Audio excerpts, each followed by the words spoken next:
demonstration slash operational and tutorial on how to operate the 2-switch CFX lightsaber. You got 2 buttons. You got a power button and an auxiliary button. Sometimes the power is referred to as the activation button, but I'm going to call it power. So to ignite the lightsaber, I'm just going to tap the power button. Lightsaber ignites. I can tap it again to retract, right?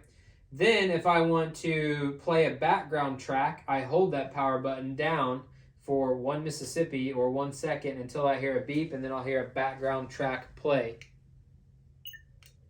So we heard the beep. Now we hear the track playing. Okay, so we got a Kylo Ren theme song here in the background, or his theme music.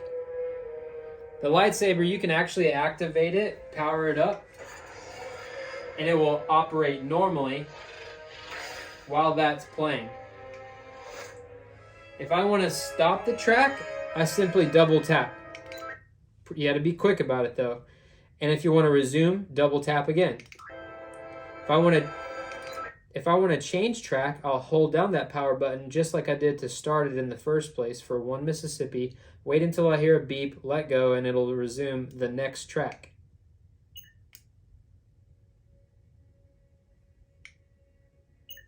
And I can keep going and keep cycling to different tracks.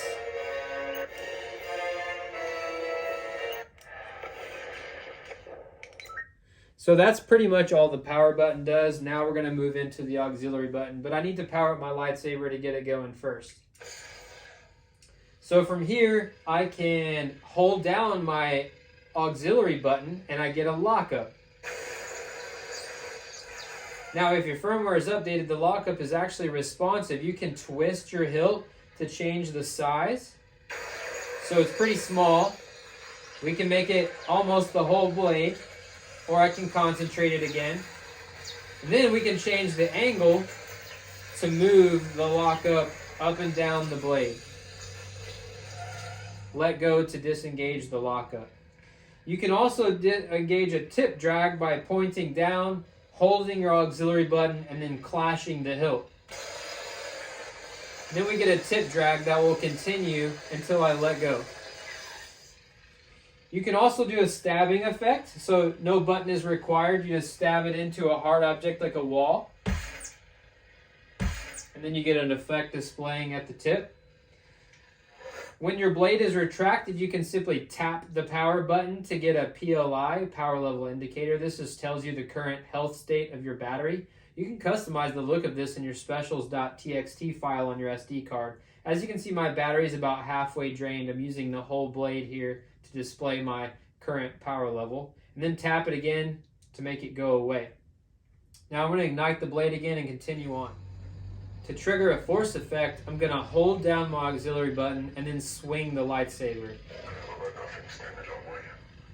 If you have a lightsaber from me, you more than likely have a quote for the force effect in the sound font, and that's what will play when a force effect is triggered.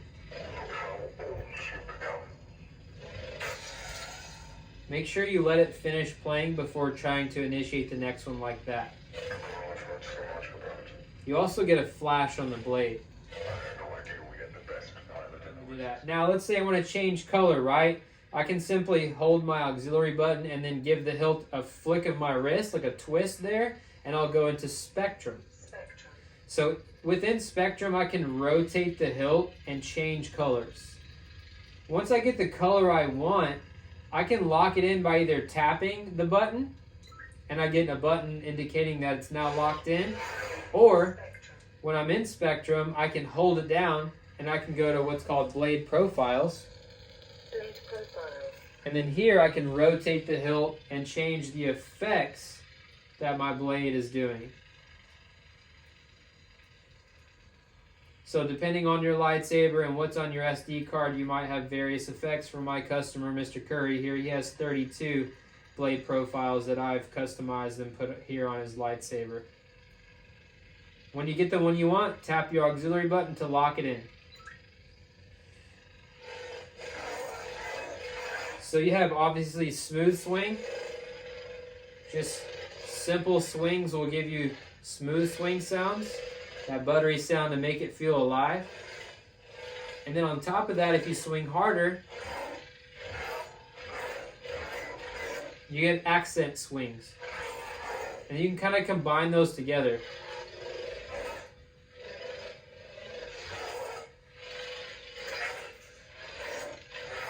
To initiate a clash, simply bump your hilt.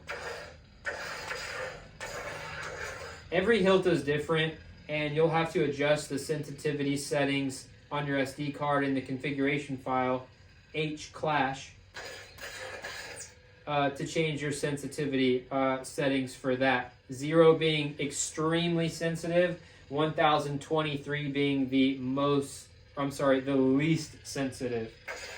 If you're my customer, I've already went through and done yours for you, and I've got it pretty much dialed in.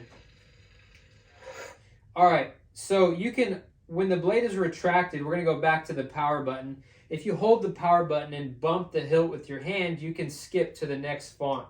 I'll show you the dark side. And you'll get a font sound indicating that you've switched sounds. Actually, I think it's the boot sound. And then, now I'm in the next font, which for you, Alan, you'll notice the one before was simultaneous ignition. This one had a quick staggered ignition. And each font has several sounds to match up with the ignitions. So I can go to the next one, is an even longer staggered ignition, or even longer delay.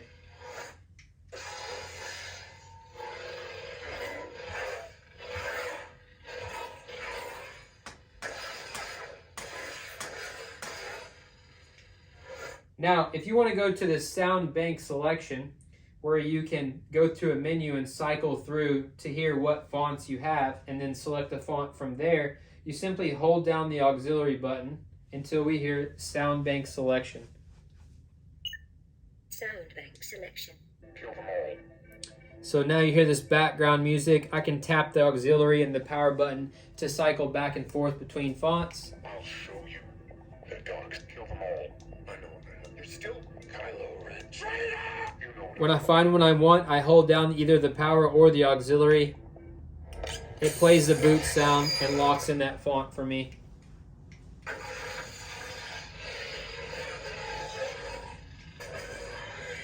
Also, I can go back to the sound bank selection.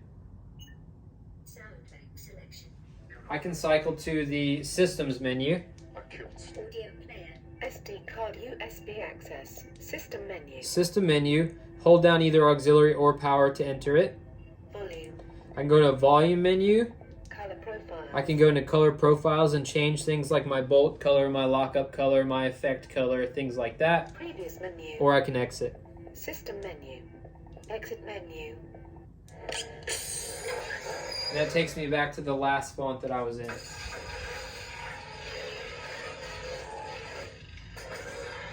So there's the demonstration of the lightsaber. Hope you enjoyed it. That's how you operate the 2-switch CFX.